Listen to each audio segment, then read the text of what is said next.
Hello students, last lecture में हम लोगों ने बात किया था ह्यूमन न्यूट्रिशन के बारे में और न्यूट्रिशन इन यूनिसेलुलर ऑर्गेनिज्म में। उससे पहले के लेक्चर्स में हम लोगों ने पढ़ लिया था कि कौन कौन से मोड्स होते हैं न्यूट्रिशन के। तो लोअर जितने भी ऑर्गेनिज्म हैं, चाहे वो यूनिसेलुलर हो या फिर मल्टीसेलुलर हो, उसमें different different mode of nutrition के बारे में हम लोगों ने बात किया था। हायर और मल्टीसेलुलर ऑर्गेनिज्म में, जिसमें हम लोग ह्यूमन को लेते हैं, तो ह्यूमन के अंदर न्यूट्रिशन कैसे होता है, इस चीज की बात हम लोग कर रहे थे। जिसमें हम लोग ह्यूमन न्यूट्रिशन के अंतर्गत हम लोग ह्यूमन डाइजेस्टिव सिस्टम को पढ़ते हैं कि ह्यूमन के अंदर डाइजेशन कैसे होता है, कैसे डाइजेशन के बाद जो फूड है वो एब्जॉर्ब होता है, एब्जॉर्प्शन के बाद कैसे एसिमिलेशन होता है और कैसे अनडाइजेस्टेड फूड स्टफ जो है वो इजेक्शन के थ्रू जो है वो बाहर निकाल दिया जाता है। तो इन सारी चीजों पे हम लोगों को चर्चाएं करनी थी, जिसमें हम लोगों ने कई सारी चीजें ह्यूमन डाइजेस्टिव सिस्टम में भी पढ़ लिया था कि कैसे फिजिकल डाइजेशन माउथ में होता है, सलाइवा के साथ भोजन के मिलने से कैसे केमिकल डाइजेशन स्टार्ट हो जाता है, कौन कौन से ऐसे एंजाइम्स हैं जो सलाइवा के अंदर होते हैं और वो एंजाइम्स क्या काम करते हैं भोजन के साथ, किन किन भोज्य पदार्थों का या किन किन जो ऑर्गेनिक मटेरियल्स जो फूड के अंदर मिले हुए हैं उनको कैसे कैसे डाइजेस्ट करते हैं। इन सारी चीजों के बारे में हम लोगों ने डिस्कस किया था। हम लोगों ने माउथ कैविटी को पढ़ा था, माउथ कैविटी या ओसोफेगस के बारे में हम लोगों ने बात किया था। तो आज के इस लेक्चर में हम लोग बात करेंगे स्टमक के बारे में। स्टमक क्या होता है और कैसा होता है स्टमक, स्टमक में क्या क्या प्रोसेसेस होते हैं डाइजेशन के दौरान। तो आज के इस लेक्चर में हम लोग मेनली स्टमक के बारे में ही बात करेंगे और देखेंगे कि स्टमक के अंदर कौन कौन सी चीजें होती हैं। तो सबसे पहले हम लोग स्टमक का स्ट्रक्चर देख लें कि कैसा होता है स्टमक। देखो, स्टमक जो है वो एक जे शेप्ड ऑर्गन होता है, जे के आकार का ऑर्गन होता है स्टमक। इस तरह से ऐसे होता है जे से, और ये स्टमक से आगे ये जो इंटेस्टाइन निकलती है, जो स्मॉल इंटेस्टाइन होती है, ये ऐसे यहाँ शी के शेप में मुड़ी हुई होती है। स्टमक से बाहर जो ये आउटपुट होता है, ये यहाँ पे स्पिंचर मसल्स लगी होती हैं, स्पिंचर मसल्स होती हैं ये। तो इस तरह से स्टमक का शेप होता है। स्टमक के बारे में हम लोग सबसे पहले क्या लिखेंगे कि stomach is a J shaped organ. Stomach is a J shaped organ। ये स्टमक जो होता है वो जे के आकार का एक ऑर्गन होता है, एक बैग लाइक स्ट्रक्चर होता है, जो कहां पे एब्डोमेन में, जो एब्डोमिनल कैविटी है, इस एब्डोमेन में लेफ्ट साइड में पाया जाता है। तो present in left side of abdomen, present in left side of abdomen। Abdomen में लेफ्ट साइड में पाया जाता है। हम लोगों ने पहले भी पढ़ा है कि जो ह्यूमन बॉडी है, ह्यूमन बॉडी के अंदर जो डायफ्राम के ऊपर का हिस्सा होता है, इसको हम लोग चेस्ट कैविटी कहते हैं, चेस्ट कैविटी, या इसी को थोरैसिक कैविटी भी कहते हैं। और नीचे का जो हिस्सा होता है वो एब्डोमिनल कैविटी कहलाती है। तो स्टमक जे शेप का ऑर्गन होता है जो ह्यूमन बॉडी के लेफ्ट साइड में उपस्थित होता है। ये एक बैग लाइक स्ट्रक्चर होता है जिसमें पार्शियली डाइजेस्टेड फूड, जो माउथ के अंदर पार्शियल डाइजेशन हुआ है, चाहे वो फिजिकल डाइजेशन हो या फिर केमिकल डाइजेशन हो, कंप्लीटली फूड जो है वो डाइजेस्ट नहीं हुआ होता है, वो पार्शियली डाइजेस्टेड होता है। और ये पार्शियली डाइजेस्टेड फूड जो है वो फूड पाइप के द्वारा, किसके द्वारा, फूड पाइप के द्वारा स्टमक में आता है। और स्टमक में आने के बाद क्या होता है, स्टमक में आने के बाद food further digested in stomach. Food जो है वो आगे इसी स्टमक के अंदर डाइजेस्टेड होता है। पार्शियली जो डाइजेस्टेड फूड होगा वो इसी स्टमक में डाइजेस्टेड होता है। कैसे, अभी जो डाइजेशन है वो स्टमक के अंदर भी कंप्लीट नहीं होगा। मेनली स्टमक के अंदर भोजन जब आता है तो उसके अंदर कुछ जूसेस आके मिक्सअप होते हैं जिसमें से HCl सबसे महत्वपूर्ण है। HCl या हाइड्रोक्लोरिक एसिड, जो कि जो स्टमक की लाइनिंग है जिसपे गोबलेट शेल्स पाई जाती है, ये गोबलेट शेल्स जो है वो इस HCl को निकालती है ताकि फूड के अंदर अगर कोई भी इंफेक्शंस माइक्रोब्स हैं तो वो माइक्रोब्स मर जाएं। दूसरी चीज, वो भोजन के मीडियम को एसिडिक बना देता है, क्योंकि भोजन का मीडियम जब एसिडिक होगा तो इसके ऊपर कुछ विशेष प्रकार की एंजाइम्स जो होंगी वो एक्टिव होंगी, क्योंकि कुछ ऐसे भी एंजाइम्स हैं जो केवल एसिडिक मीडियम में एक्टिव होती हैं। तो उन एंजाइम्स के एक्टिव होने के लिए भोजन के मीडियम का एसिडिक होना आवश्यक होता है, इसलिए स्टमक खुद HCl सीक्रेट करता है। इसके साथ साथ म्यूकस निकलता है, म्यूकस जिसकी वजह से भोजन लसलसा हो जाता है, सबसे पहला काम। दूसरा काम, mucus also protects the inner wall of the stomach. Mucus जो होता है वो स्टमक की इनर वॉल को प्रोटेक्ट करता है ताकि HCl जो है वो स्टमक की इनर वॉल पर अटैक ना करने पाए, क्योंकि हम लोग जानते हैं कि HCl जो है, जो हाइड्रोक्लोरिक एसिड है, वो क्या चीज है, एक हाईली या यूं कहें कि एक स्ट्रॉन्ग एसिड है जो क्रोसिव नेचर की होती है। तो अगर वो डायरेक्टली स्टमक वॉल के कांटेक्ट में आती है तो ऐसे में स्टमक की दीवारों को इंजर्ड कर सकती है, उनमें वुंड क्रिएट कर सकती है। तो म्यूकस की एक लेयर लगी होती है जिस वजह से जो HCl होगी वो स्टमक की दीवारों पर कोई दुष्प्रभाव नहीं डाल पाती है। तो तीसरी चीज जो हम लोगों को देखना है कि भोजन जो होगा वो स्टमक के अंदर आ करके क्या होगा, चर्न्ड होता है। चर्न मतलब पिसता है, ग्राइंड हो जाता है और छोटे छोटे सोलबल पार्टिकल्स में टूट जाता है, और ये भोजन इस स्टमक में लगभग 3 घंटे तक रहता है। तो food is चर्न्ड।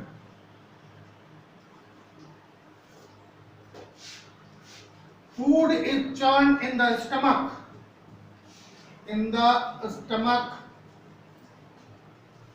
for about 3 hours. लगभग कितने देर तक ये चर्न होता है? लगभग 3 घंटे तक ये चर्न होता है। अब स्टमक में होगा क्या कि food in stomach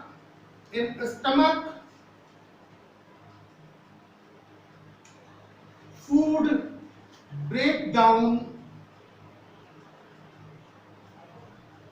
into small pieces। पेट के अंदर जो भोजन होगा वो स्मॉल पीसेस में टूट जाता है and form a semi solid paste,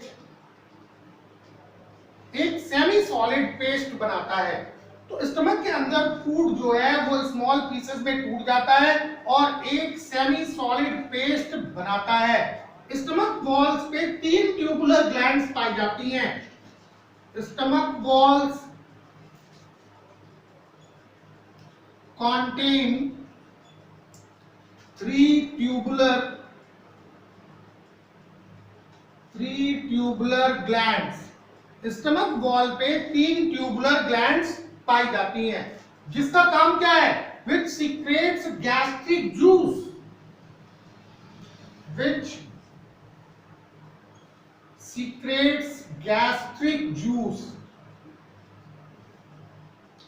ये गैस्ट्रिक जूस निकालती है।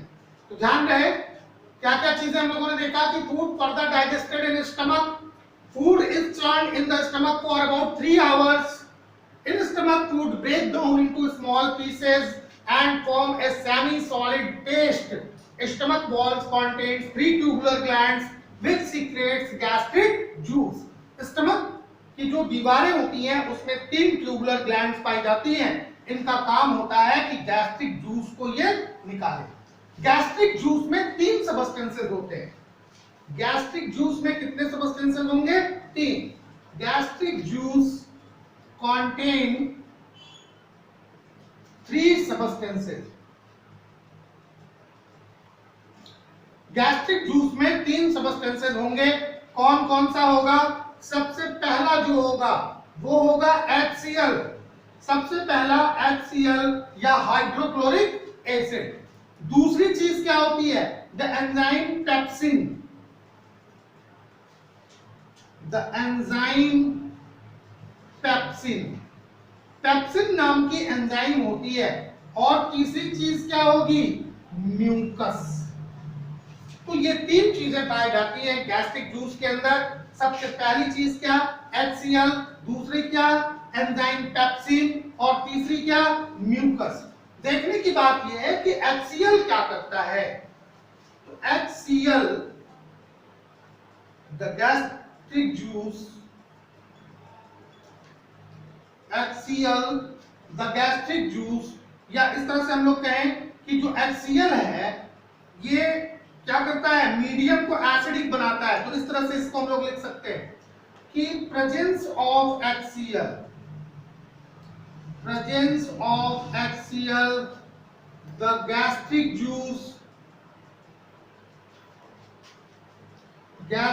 juice is acidic in nature। जो HCl होता है वो जो भी चीजें स्टमक के अंदर हैं उन सबको किसमें कन्वर्ट कर देता है? एसिडिक नेचर में। क्यों? क्योंकि एसिडिक मीडियम में ही पेप्सिन जो होती है वो एक्टिवेट होती है और ये प्रोटीन के डाइजेशन को स्टार्ट करती है। तो in acidic medium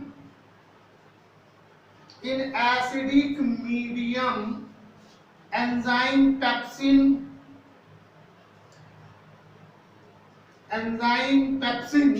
start the digestion of protein। ध्यान रहे इस बात का कि HCl जो होता है वो भोजन के नेचर को एसिडिक कर देता है। इसका मेन जो कारण है वो केवल दो है। सबसे पहला कि it wants to remove the all microbes, all infectious microbes if present in the food, and second one कि it makes the medium of food acidic because pepsin enzymes is start functioning only in acidic medium and pepsin enzyme is responsible for the digestion of protein। यानी protein का जो digestion होता है वो pepsin enzyme के द्वारा होता है।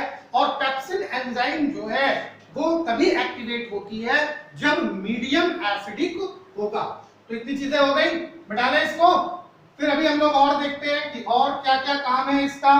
ध्यान रखने की चीज ये है कि HCl जो होता है वो किसी भी माइक्रोब्स को जो कि भोजन के अंदर उपस्थित है, चाहे वो बैक्टीरिया है या फिर वो वायरसेस है, किसी भी प्रकार के माइक्रोब्स हैं उनको ये मार देता है। तो बहुत बार एग्जामिनेशन में ये पूछा जाता है कि what is the role of HCl in gastric juices. तो आप आराम से बता सकते हो कि HCl activate the enzyme pepsin to make the medium of food acidic, सबसे पहला काम। दूसरा काम क्या है कि HCl kills the bacteria present in food. जो HCl है वो अगर भोजन के अंदर कोई भी बैक्टीरिया उपस्थित है तो उसको मार देता है। तो HCl kills the bacteria present in food। भोजन के अंदर उपस्थित बैक्टीरिया को HCl क्या करेगा? मार देगा। म्यूकस किस काम में मदद करता है? तो हमने आपको पहले भी बताया कि mucus help to protect the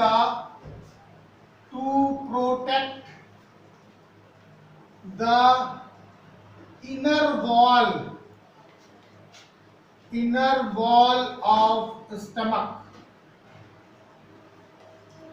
Mucus help to protect the inner wall of stomach from the action of HCl।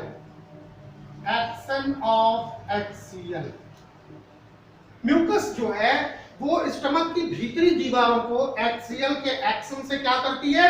बचाती है। अदरवाइज क्या होगा? स्टमक वॉल वो अपने ओन सीक्रेशंस से ही डिस्ट्रॉय हो जाएगी। जिस वॉल से HCl निकलता है वो वॉल्स उसी HCl के द्वारा क्या कर दी जाएगी?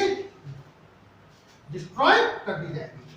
अब इतना प्रोसेस जो है वो स्टमक के अंदर होता है। क्या क्या चीज होगा? पार्शियली डाइजेस्टेड फूड माउथ से सीधे आता है स्टमक में। स्टमक एक जे शेप्ड ऑर्गन होता है। स्टमक के अंदर जो है वो गैस्ट्रिक जूस निकलता है। 3 घंटे तक भोजन उसमें चर्न होता है। गैस्ट्रिक जूस के 3 सबस्टेंसेस होते हैं, HCl, एंजाइम, पेप्सिन और म्यूकस। HCl जो है वो मीडियम को एसिडिक बनाता है और बैक्टीरिया को मार देता है। इसके साथ पेप्सिन जो होगा वो HCl की प्रेजेंसी में ही एक्टिवेट होता है, जो भोजन के अंदर उपस्थित प्रोटीन को डाइजेस्ट करना शुरू कर देता है।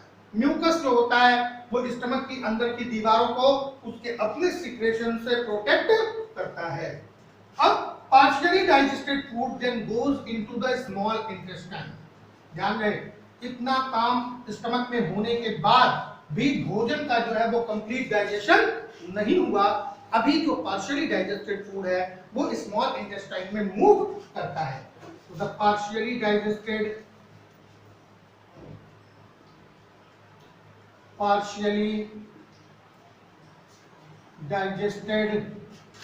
Food goes into small intestine। जो पार्शियली डाइजेस्टेड फूड होगा वो अब किस में जाता है? स्मॉल इंटेस्टाइन में जाता है। अब ध्यान देना कि exit of food from stomach, भोजन जब स्टमक से बाहर निकलता है तो ये किसके द्वारा रेगुलेटेड होता है? Is regulated by sphincter muscles. किसके द्वारा? स्पिंचर मसल्स के द्वारा। किसके द्वारा? स्पिंचर मसल्स के द्वारा ये रेगुलेटेड होता है।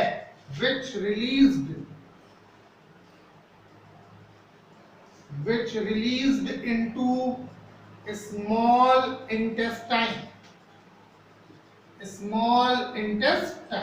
ध्यान देने की बात यही है कि भोजन का जो एग्जिट होता है, अभी हम लोगों ने क्या देखा कि स्टमक जो है वो इस तरह से है स्टमक, और यहाँ पे ये कैसा है? शी के शेप का। हमने यहाँ बताया कि यहाँ क्या पाई जाती है? स्पिंचर मसल्स पाई जाती है। भोजन जो होगा वो यहाँ से निकलेगा बाहर। किसके द्वारा रेगुलेटेड होगा? स्पिंचर मसल्स का। स्पिंचर मसल्स क्या होती है? तो sphincter muscles are a special kind of muscles which always prevents the backflow of material। समझ आ रही बात ना?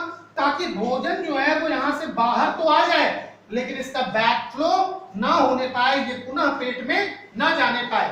तो ऐसी सभी जगह जहां पे बैकफ्लो प्रिवेंटेड होता है कि वापस अंदर ना आने पाए, यहाँ पे स्पिंचर मसल्स लगी होती हैं, या यहाँ पे ऐसी मसल्स जो कि बैकफ्लो ऑफ मटेरियल को प्रिवेंट करती हैं, उन्हीं को हम क्या कहते हैं? स्पिंचर मसल्स कहते हैं। क्या कहते हैं? अब क्या होगा कि पार्शियली डाइजेस्टेड फूड,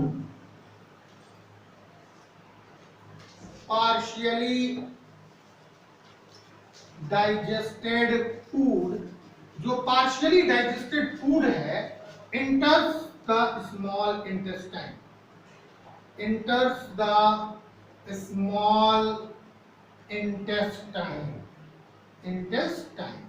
अभी पार्शियली डाइजेस्टेड फूड जो होगा वो किस में इंटर करेगा? स्मॉल इंटेस्टाइन में इंटर करेगा। किसके थ्रू? स्पिंचर मसल्स के थ्रू। तो अभी हम लोग किस चीज के बारे में बात करेंगे? अब स्टमक की बात हो गई, तो अभी हम लोगों को बात करना है स्मॉल इंटेस्टाइन का। ध्यान देना, ये तो शी शेप्ड होता है। ध्यान देना, ये शी शेप्ड स्ट्रक्चर, इसी को काइम कहते हैं। क्या कहते हैं? काइम। और यहीं से सी शेप्ड स्ट्रक्चर से एक लीफ लाइक स्ट्रक्चर इस तरह से ऐसे मिलती है। ये लीफ लाइक स्ट्रक्चर होती है, ऐसे ये लीफ लाइक स्ट्रक्चर होती है। इस लीफ लाइक स्ट्रक्चर को हम लोग क्या कहते हैं? पैनक्रियोज। क्या कहते हैं? पैनक्रियोज कहते हैं। अब देखो ये क्या है? ये पैनक्रियोटिक डक्ट है। यहीं पे एक और डक्ट आती है, जो कहां से आती है?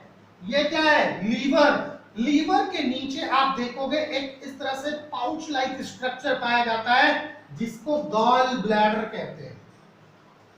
क्या कहते हैं? गॉल ब्लैडर कहते हैं। अभी इस गॉल ब्लैडर से, ये गॉल ब्लैडर लीवर से, लीवर के नीचे लगा होता है, और लीवर के नीचे लगे होने की वजह से इसमें लीवर के जो सिक्रेशंस होते हैं जिसको बाइल कहते हैं, वो आके यहाँ पे अटैच होते हैं, यहाँ पे आके एकत्रित होते हैं। तो लीवर से इस तरह से ऐसे, ये लीवर जो 3 लोब्स होते हैं, तीनों लोब से एक डक्ट आती है जो इस लीवर के अंदर, जो गॉल ब्लैडर के अंदर आ जाती है। इसको सिस्टिक डक्ट कहते हैं। ध्यान देना यहाँ पे, सिस्टिक डक्ट क्या है? सिस्टिक डक्ट क्या चीज है? सिस्टिक डक्ट वो है जो बाइल को लीवर से लेके आती है और कहां लगा देती है? बाइल को लीवर से लेके आती है और गॉल ब्लैडर में अटैच कर देती है। बात समझ आ गई? ये सिस्टिक डक्ट है। अब इसी बाइल जो स्टोर होता है गॉल ब्लैडर में, गॉल ब्लैडर से एक जो डक्ट आएगी वो इस पैंक्रियाटिक डक्ट में अटैच हो जाएगी। देखो ध्यान से, ये पैंक्रियाटिक डक्ट है, पैंक्रियाटिक डक्ट है, ये पैंक्रियाटिक डक्ट। और जो ये गॉल ब्लैडर से निकलती है ये डक्ट, इसको हिपैटिक क्या कहते हैं? हिपैटिक डक्ट कहते हैं। जब ये दोनों जुड़ जाती है, यहां पे ये जुड़ गई ऐसे, अब इसको क्या कहेंगे? Hepatopancreatic duct.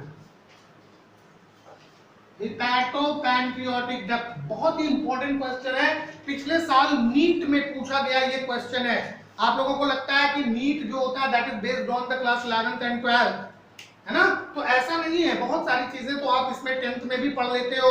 पिछले साल पूछा गया था कि what name is given to the common duct which joins the gall bladder and pancreas. तो कई सारे दिए थे उसमें option, cystic duct, hepatic duct, pancreatic duct और हिपैटोपैंक्रियाटिक डक्ट। तो इसका सिंपल सा जो आंसर है वो यही कि जब गॉल ब्लैडर से निकलने वाली हिपैटिक डक्ट पैंक्रियास से निकलने वाली पैंक्रियाटिक डक्ट से मिल जाती है तो इसको हिपैटोपैंक्रियाटिक डक्ट कहते हैं। इतनी चीजें क्लियर हो गई? अब चलते हैं हम लोग स्मॉल इंटेस्टाइन की तरफ। स्मॉल इंटेस्टाइन क्या है और स्मॉल इंटेस्टाइन में किस तरह से डाइजेशन होता है? तो स्मॉल इंटेस्टाइन नाम क्या है? Small intestine, but it is the largest part of alimentary canal. ध्यान से कि नाम इसका क्या है? Small intestine. सोचो, नाम है स्मॉल इंटेस्टाइन और काम है बड़ा सा। क्यों? It is the largest part of alimentary canal. समझ में आ रही बात ना? तो इंटेस्टाइन दो तरह की होंगी। इंटेस्टाइन जो होगी वो कितने प्रकार की होगी? दो तरह की। सबसे पहली क्या होगी? स्मॉल इंटेस्टाइन, इंटेस्टाइन, और दूसरा जो होगी वो क्या होगी? Large intestine, large intestine. बात समझ में आ रही है? स्मॉल इंटेस्टाइन जो होती है ये लार्जेस्ट पार्ट है, largest part of alimentary canal, largest part of alimentary canal. लेकिन लार्ज इंटेस्टाइन जो होती है वो छोटी होती है। लार्ज इंटेस्टाइन कैसी होती है? छोटी। तो अब सोचो, सोचने की बात है कि जब लार्जेस्ट पार्ट जो एलिमेंट्री कैनाल को उसका नाम दिया हमने क्या? स्मॉल इंटेस्टाइन, और जो छोटा है उसको हमने क्या नाम दिया? Large intestine. क्यों ऐसा होता है? क्योंकि स्मॉल इंटेस्टाइन नैरो होती है, पतली होती है, सकरी होती है, और नैरो या सकरी होने की वजह से इसको क्या कहते हैं? Small intestine. जबकि लार्ज इंटेस्टाइन का डायमीटर जो होता है वो ज्यादा होता है। तो डायमीटर ज्यादा मतलब ब्रॉड होती है थोड़ी, और इसीलिए इसको हम लोग क्या कहते हैं? Large intestine. तो बात हम लोग सबसे पहले करेंगे स्मॉल इंटेस्टाइन की। स्मॉल इंटेस्टाइन की बात करेंगे। It is the largest part of alimentary canal. ये एलिमेंट्री कैनाल का क्या है? सबसे लार्जेस्ट पार्ट होता है। इट इज अबाउट, कितना होगा ये? इट इज अबाउट कितना लंबा? 6.5 metre long in an adult, human being ये लगभग 6.5 मीटर लॉन्ग होती है एक एडल्ट ह्यूमन मैन के अंदर। स्मॉल इंटेस्टाइन जो होती है वो क्वाइल्ड फॉर्म में अरेंज होती है। इतनी लंबी ट्यूब लाइक स्ट्रक्चर वो जो एब्डोमिनल कैविटी में होती है वो कैसी होती है, उलझी हुई एक क्वाइल्ड के फॉर्म में होती है। तो small intestine arranged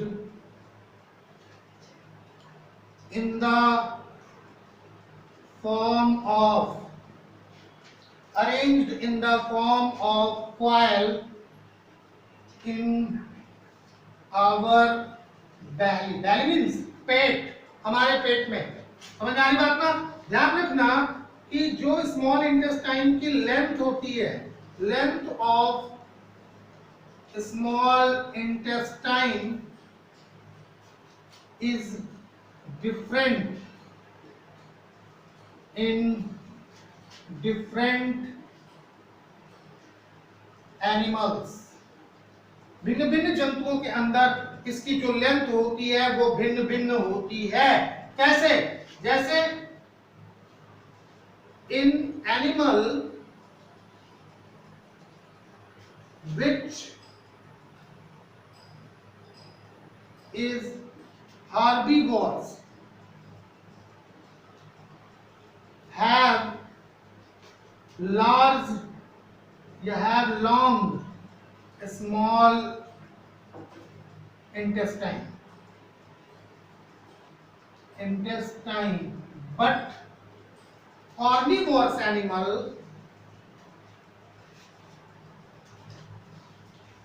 animals have short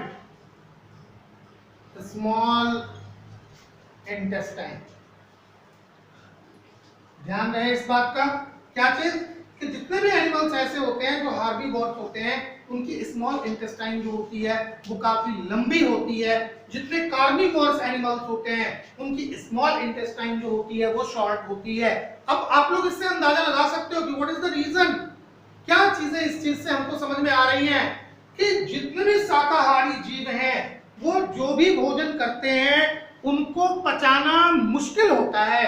इसलिए स्मॉल इंटेस्टाइन जो हार्बीवोरस एनिमल्स की हैं वो काफी बड़ी होती हैं, जबकि मांसाहारी जीवों के लिए जो मांस खाते हैं उनके लिए भोजन को पचाना जो होता है वो आसान होता है, वो बड़ी आसानी से भोजन को पचा सकते हैं। इसलिए they don't need a long small intestine, they need only A small intestine.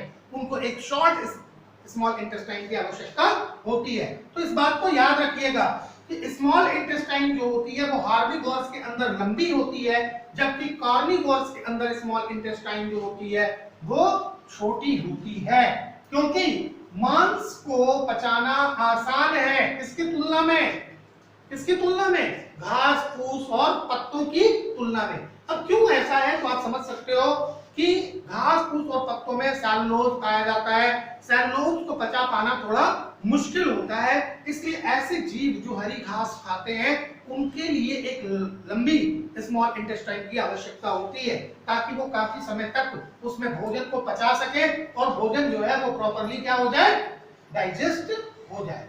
Small intestine receives the secretions of two glands। ध्यान रखना कि small intestine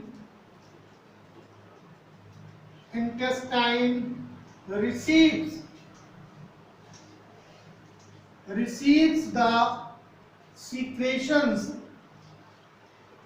secretions of two glands। Small intestine जो है उसके अंदर दो ग्लैंड से सिक्रेशंस आते हैं, और कौन कौन से हैं ये दोनों ग्लैंड्स, तो these are liver and pancreas। ये दोनों ग्लैंड्स कौन से हैं, एक तो लीवर है, लीवर क्या सिक्रेटेड करता है, बाइल। लीवर क्या सिक्रेटेड करता है, बाइल, जो आके कहां कलेक्ट होता है, गॉल ब्लैडर में। पैंक्रियास क्या सिक्रेट करता है, पैंक्रियाटिक जूस। क्या सिक्रेट करता है, पैंक्रियाटिक जूस। लीवर से जो बाइल आती है कहां तक आती है, गॉल ब्लैडर तक। वो सिस्टिक डक्ट के द्वारा आती है, और गाल ब्लैडर से जो स्मॉल इंटेस्टाइन तक आती है वो हेपेटिक डक्ट के द्वारा आती है। जबकि पैंक्रियोस से निकलने वाले जो पैंक्रियाटिक जूस होते हैं वो पैंक्रियाटिक डक्ट के द्वारा आते हैं। दोनों एक जगह पे मिलती है, हेपेटिक डक्ट और पैंक्रियाटिक डक्ट दोनों एक जगह पे मिल जाती है। तो जिस जगह पे मिलती है उसी को हम क्या कहते हैं, हेपेटो पैंक्रियाटिक जंक्शन कहते हैं। और अब वो डक्ट एक नए नाम से जानी जाती है जिसका नाम है हेपेटो पैंक्रियाटिक डक्ट। क्या कहेंगे हम उसको, हेपेटो पैंक्रियाटिक डक्ट। तो सबसे पहले देखें कि लीवर क्या करता है और कौन सी चीज निकालता है। लीवर, समझ आ रही बात ना? तो liver secretes bile, it secretes bile. Bile को हिंदी में हम लोग क्या कहते हैं, पित्त। क्या कहते हैं, बाइल। बाइल को पित्त कहते हैं। ये बाइल किसमें स्टोर होता है, विच स्टोर्ड इनटू गॉल ब्लैडर। किसमें स्टोर होगा, ये गॉल ब्लैडर के अंदर स्टोर हो जाता है। लीवर जो है वो बाइल्स को सीक्रेट करता है। ये बाइल जो है वो आके गॉल ब्लैडर में कलेक्ट हो जाती है। अब बाइल होती कैसी है, बाइल इज ग्रीनिश। कैसी होती है ये, ग्रीनिश येलो लिक्विड।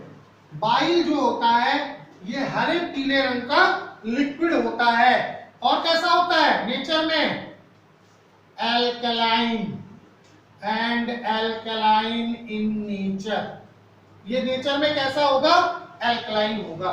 तो देखो लीवर सीक्रेट करता है बाइल को, कहां जो स्टोर होगा, गॉल ब्लैडर में। बाइल जो होती है वो ग्रीनिश येलो लिक्विड होती है और नेचर में कैसी होती है, एल्कलाइन होती है, जिसमें कुछ साल्ट मिले होते हैं।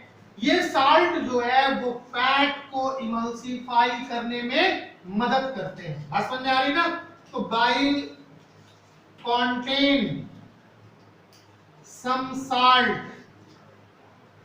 salt which help in the emulsification of fat, जो फैट के इमल्सिफिकेशन में मदद करते हैं। यानी बाइल के अंदर कुछ विशेष प्रकार के साल्ट होते हैं जो साल्ट फैट्स, जो हमारे फूड के अंदर फैट आता है, इस फैट के इमल्सिफिकेशन में क्या करते हैं, मदद करते हैं। बाइल के दो कार्य होते हैं। बाइल परफॉर्म टू फंक्शंस, दो काम ये करता है। पहला काम तो ये हो गया कि पेट के अंदर HCl निकला था तो भोजन का मीडियम कैसा था, एसिडिक। और अभी जब स्मॉल इंटेस्टाइन में ये एसिडिक फूड पहुंचा तो अब इसको न्यूट्रलाइज होने की आवश्यकता है। तो चूंकि बाइल जो है वो एल्कलाइन नेचर का होता है, कैसा होता है, एल्कलाइन। तो अगर एसिड पर कोई भी एल्कली पड़ेगा तो वो एसिडिटी को क्या कर देगा, न्यूट्रलाइज कर देगा। तो सबसे पहला काम क्या है कि make the acidic food, make the acidic food coming from the stomach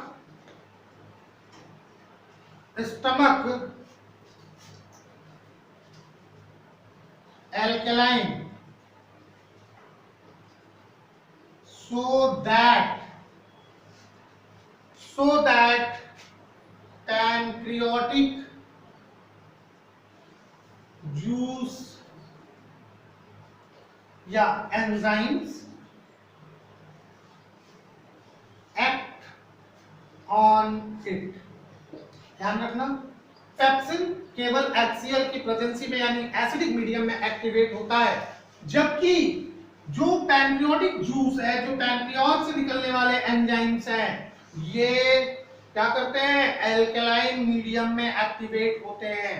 तो सबसे पहला काम बाइल का क्या है कि ये एसिडिक फूड जो कि स्टमक से आ रहा है उसको एल्कलाइन कर देता है ताकि पैंक्रियाटिक जूस या जो पैंक्रियाटिक एंजाइम्स हैं वो इसके ऊपर एक्ट कर सके। दूसरा काम क्या करता है, हमने क्या बताया आपको कि बाइल के अंदर कुछ साल्ट होते हैं। तो ये बाइल साल्ट जो होता है ये bile salt break the fats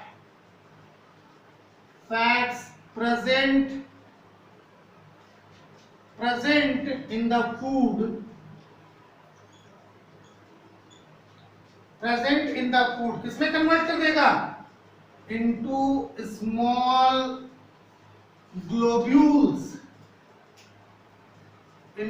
small globules making it easy for the enzymes to act on it and digest them. तो क्या चीज समझ में आया कि बाइल के अंदर जो साल्ट उपस्थित होते हैं वो हमारे भोज्य पदार्थों में उपस्थित फैट्स को क्या करेंगे? छोटे छोटे ग्लोब्यूल्स में तोड़ देते हैं, छोटे छोटे पार्ट में तोड़ देते हैं, ताकि इसके ऊपर जो एंजाइम्स हैं ये एंजाइम्स इसके ऊपर काम कर सके और इस फैट को पचा सके। जो एंजाइम्स हैं वो इसके ऊपर काम कर सके और क्या कर सके? फैट को पचा सके। तो ये हमारी बॉडी की सबसे बड़ी ग्लैंड जो है, जो ह्यूमन बॉडी में सबसे लार्जेस्ट ग्लैंड है, जिसको कहते हैं लीवर। तो ये लीवर का कार्य है डाइजेशन में। लीवर जो होता है वो बाइल को सीक्रेट करता है। ये बाइल गाल ब्लैडर में स्टोर होता है। बाइल जो है वो एक ग्रीनिश येलो कलर का लिक्विड होता है। नेचर में कैसा होता है? एल्कलाइन। बाइल के अंदर कुछ साल्ट पाए जाते हैं जो फैट को इमल्सिफाई करने में मदद करते हैं, जो फैट को इमल्सिफाई कर देते हैं, फैट को तोड़ देते हैं। बाइल के दो प्रमुख कार्य होते हैं। पहला तो पेट से यानी स्टमक से आने वाले एसिडिक फूड को एल्कलाइन में कन्वर्ट करना, क्योंकि जो पैंक्रियास से निकलने वाले पैंक्रियाटिक जूस है या पैंक्रियाटिक एंजाइम्स है वो एल्कलाइन मीडियम में एक्टिवेट होते हैं और वो एल्कलाइन मीडियम में ही आगे कार्य करते हैं। इसके साथ साथ क्या चीज कि बाइल साल्ट जो होता है वो भोजन के अंदर उपस्थित फैट को छोटे छोटे ग्लोब्यूल्स में तोड़ देता है। छोटे छोटे ग्लोब्यूल्स में टूट जाने से इस फैट्स का सरफेस एरिया बढ़ जाता है। अब इसके ऊपर एंजाइम्स जो होंगी वो बड़ी आसानी से और तेजी से एक्ट कर सकती हैं, एक्टिवेट हो सकती हैं और वो इसको डाइजेस्ट कर लेती हैं। तो ह्यूमन बॉडी की जो सबसे बड़ी ग्लैंड है वो है लीवर, और लीवर इस तरह से डाइजेशन में हेल्प करता है। दूसरी ग्लैंड्स की हम लोग बात करेंगे। दूसरा ग्लैंड जो है वो है पैंक्रियास। पैंक्रियास जो है वो दूसरा ग्लैंड है। तो पैंक्रियास कैसे डाइजेशन में मदद करता है? पैंक्रियास से कौन कौन से जूसेस निकलते हैं या कौन से एंजाइम्स निकलते हैं, इन चीजों के बारे में हम लोग बात करेंगे। तो अगली ग्लैंड्स डालिए हेडिंग आप लोग pancreas. Pancreas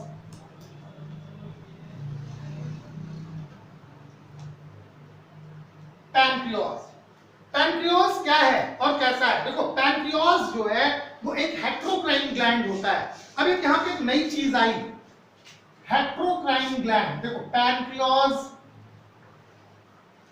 is a heterocrine gland। Pancreas एक हेट्रोक्राइन ग्लैंड है। हेट्रोक्राइन ग्लैंड का मतलब क्या होता है?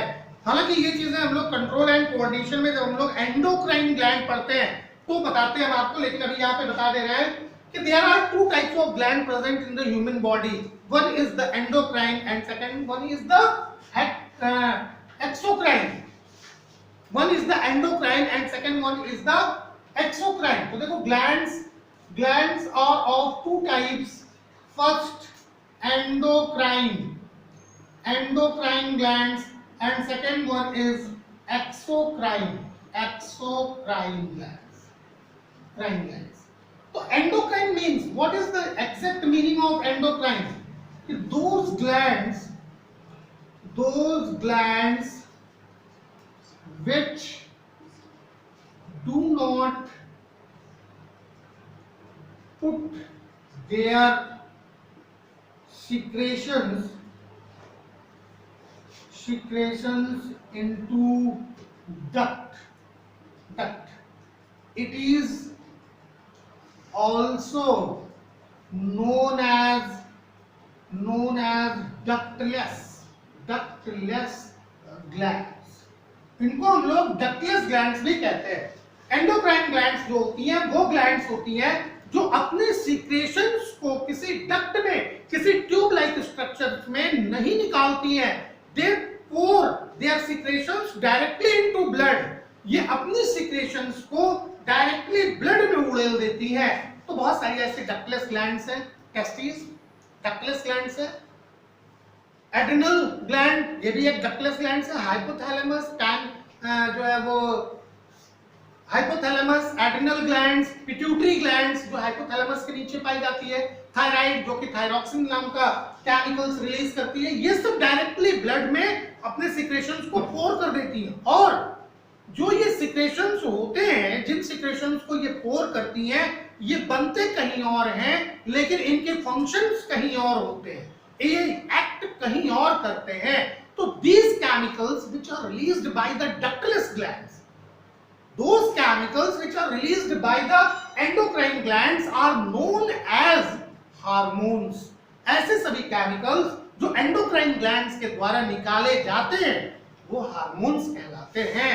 लेकिन एक्सोक्राइन ग्लैंड्स क्या होती हैं? Those glands which pour their secretions into duct-like structure।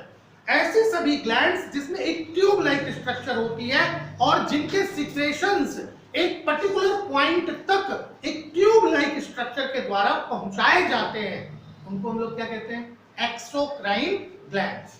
लेकिन जितनी ऐसी ग्लैंड्स होती हैं which act as endocrine as well as exocrine, जितनी ऐसी ग्लैंड्स होती हैं जो एंडोक्राइन और एक्सोक्राइन दोनों तरह से काम करती हैं, उनको हेट्रोक्राइन ग्लैंड्स कहते हैं।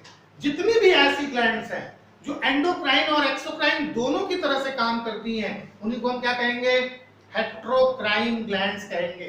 तो जितने भी ऐसी ग्लैंड्स होंगी, जैसे टेस्टिस है, टेस्टिस टेस्टोस्टेरोन हार्मोन्स भी निकालता है और टेस्टिस स्पर्म को भी निकालता है। तो स्पर्म वॉश डिफरेंस के थ्रू आगे बढ़ता है। Vas deferens is a tube like structure, that is exocrine. लेकिन testosterone directly poured into the blood, it means it is endocrine, इसलिए ये एंडोक्राइन है ना? तो दोनों चीजें हैं, तो ये हेट्रोक्राइन हो जाएगा। उसी तरह से पैनक्रियास जो है, ये पैनक्रियाटिक जूस निकालता है पैनक्रियाटिक डक्ट के थ्रू। पैनक्रियाटिक जूस निकालता है किसके थ्रू? पैनक्रियाटिक डक्ट के थ्रू। तो ये एक्सोक्राइन हो गया। लेकिन यही पैनक्रियास हार्मोन्स सीक्रेट करता है। क्या निकालता है? हार्मोन्स सीक्रेट करता है और ये हार्मोन्स इंसुलिन के नाम से जाना जाता है। तो pancreas directly pour the insulin into the blood stream. Directly ये पोर करता है, जो हमारी बॉडी के अंदर शुगर लेवल को मैनेज करता है। अगर यही इंसुलिन कम हो जाए तो व्यक्ति डायबिटिक हो जाता है, उसको डायबिटीज मेलिटस नाम की बीमारी हो जाती है, जिसको कॉमन लैंग्वेज में हम लोग शुगर कहते हैं, हिंदी में मधुमेह कहते हैं। तो बात समझ में आ रही है? तो ये जो डक्ट वाली ग्लैंड्स होती हैं, अब वो क्या हो गई? एक्सोक्राइन। लेकिन अगर एक ही ग्लैंड्स ऐसी है जिसमें डक्ट भी है और वो डक्टलेस भी है, तो उसको हम लोग क्या कहेंगे? उसको हम लोग हेट्रोक्राइन ग्लैंड्स कहते हैं। तो पैनक्रियास जो है वो एक हेट्रोक्राइन ग्लैंड्स है, because it behaves sometimes like an endocrine and sometimes like an exocrine. समझ में आ रही बात ना? कभी कभी ये एंडोक्राइन की तरह से भी होती है जब ये इंसुलिन निकालती है, और जब ये गैस्ट्रिक जूस निकालती है या पैनक्रियाटिक जूस निकालती है तो ये एक्सोक्राइन की तरह से होती है। बात समझ में आ रही है? तो पैनक्रियास जो है वो पाया कहाँ जाता है? तो pancreas situated inside the loop of duodenum. ध्यान देना, ड्यूडेनम के एक साइड में ये पाया जाता है। जो काइम है, काइम से नीचे जो सी का स्ट्रक्चर आता है, इस सी के स्ट्रक्चर को ही हम लोग क्या कहते हैं? काइम। और जहां से ये स्टमक से बाहर निकलेगा, ये पोर्शन ही क्या कहलाता है? ड्यूडेनम कहलाता है। क्या कहलाता है? क्या समझ आ रही? उसके नीचे का हिस्सा जेजुनम, उसके नीचे का हिस्सा इलियम। बात समझ में आ रही है? तो तीन पार्ट होते हैं स्मॉल इंटेस्टाइन के, ड्यूडेनम, जेजुनम और इलियम, तीन पार्ट होते हैं। समझ आ रही बात ना? तो देखो, pancreas is situated, pancreas is situated, कहां पे ये होता है? Inside the loop of duodenum, inside the loop of duodenum, duodenum, ठीक है। पैंक्रियोज जो होता है वो लूप ऑफ ड्यूडेनम में सिचुएटेड होता है। बात समझ में आ रही है ना? किसके द्वारा, कैसे ओपन होता है? बाइल डक्ट और पैंक्रियाटिक डक्ट ये एक साथ ओपन होती है इसमें, bile duct and pancreatic duct, bile duct and pancreatic duct opens, bile duct and pancreatic duct open as a common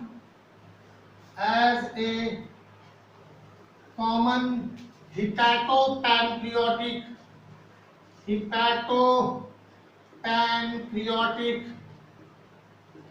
duct in duodenum। Hepatopancreatic duct एक साथ बाइल डक्ट और पैंक्रियाटिक डक्ट मिलकर के ये डियोडेनम में आके खुलती है, which is guarded by sphincter muscles, which is guarded by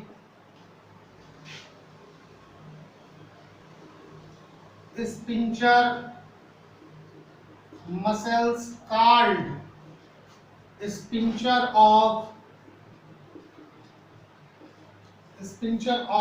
Audi, जिसको क्या कहते हैं? Sphincter of Oddi. देखो अब इसमें एक्सोक्राइन पोर्शन जो होगा, एक्सोक्राइन पोर्शन सीक्रेट्स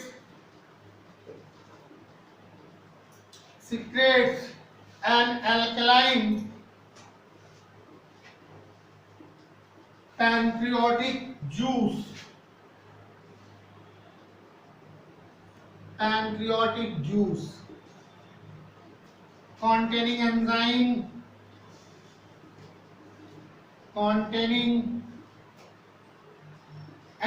ध्यान देना, एक्सोक्राइन पोर्शन जो है वो सीक्रेट्स करता है एक एल्कलाइन पैंक्रियाटिक जूस जिसमें एंजाइम्स होते हैं। क्या होते हैं? एंजाइम्स। और एंडोक्राइन पोर्शन क्या करेगा? Endocrine portion secretes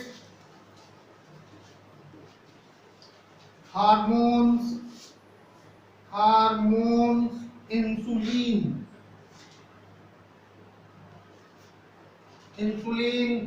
and glucagon, दो हार्मोन्स निकालते हैं, एक तो इंसुलिन और दूसरे का क्या नाम होता है? ग्लूकागॉन। तो दो हार्मोन्स ये निकालता है पैंक्रियाज, एक क्या होता है? इंसुलिन और दूसरा क्या होगा? ग्लूकागॉन। आइए बात करते हैं पैंक्रियाटिक जूस में क्या होता है। पैंक्रियाटिक जूस contains क्या चीज? Inactive enzymes, inactive enzymes. और क्या होगा? कौन सा इनएक्टिव एंजाइम्स होगा इसमें? ट्रिप्सिन या ट्रिप्सिनोजन। क्या चीज होगा? ट्रिप्सिनोजन। बात समझ में आ रही है? इसके साथ साथ और क्या होता है? काइमोट्रिप्सिन,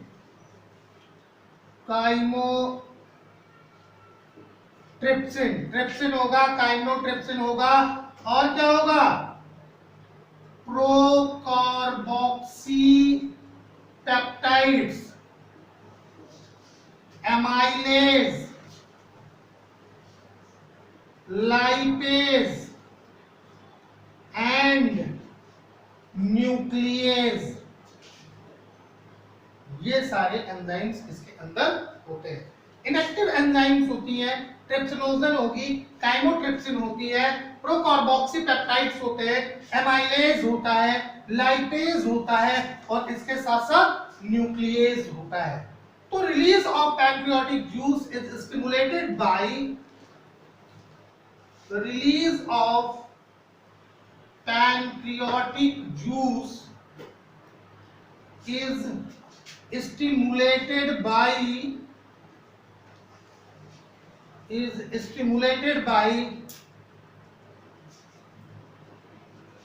secretin and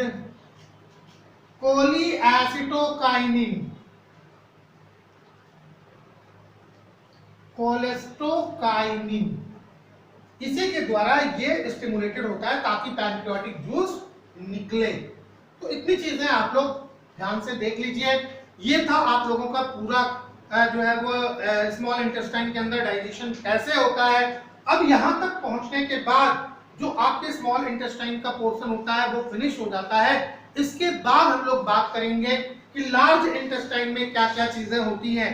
तो नेक्स्ट लेक्चर में हम लोग बात करते हैं कि लार्ज इंटेस्टाइन में क्या होता है। यहाँ तक के सारे प्रोसेस कंप्लीट हो जाने के बाद अभी क्या होगा, जो भोजन होगा वो स्मॉल इंटेस्टाइन के लास्ट एंड पे आ जाता है, जहां पे फिंगर लाइक प्रोजेक्शंस होती हैं। और इन फिंगर लाइक प्रोजेक्शंस को हम लोग विली कहते हैं। ये विली जो है वो डाइजेस्टेड फूड को अब एब्जॉर्ब करेगा।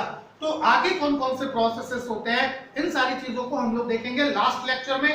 तब तक आप लोग इतनी चीजों को नोट करिए और प्रिपेयर करते रहिए। तो फिर मिलते हैं हम लोग नेक्स्ट लेक्चर में।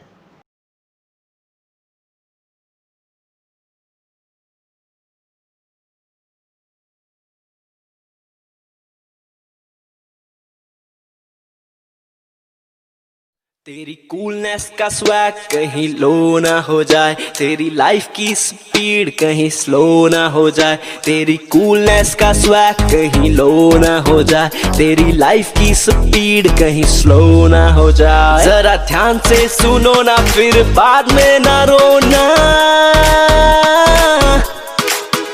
थोड़ी केयर तो करो ना, हाथ अच्छे से धोना। लेट्स रोको कोरोना, थोड़ी केयर तो करो ना।